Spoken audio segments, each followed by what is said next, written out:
اس حوالے سے ہم اس اہم ترین نازک ترین معاملے پہ کوئی سیاست نہیں کرنا چاہتے اور باقی لوگوں سے بھی درخواست کرتے ہیں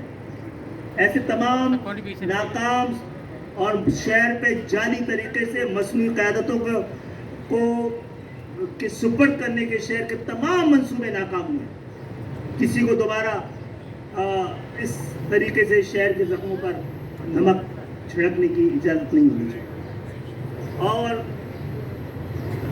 حکومت سندھ یا حکومت سندھ کے ذمہ داری میں اب سندھ کے شہری علاقے نہیں رہ گئے ہیں تو وفاق اس شہر میں حادثات کے زد میں آنے والے تمام لوگوں کو کمپنسیشن کا بندوبست کرے, ورنہ سپریم کورٹ اس مسئلے پہ بھی کوئی ایکشن لے کہ اس لابارش شہر کو جس کی تنخواہ سے ہم سب پل رہے ہیں ان کے لوگوں کو کمپنسیشن دینے کی ذمہ داری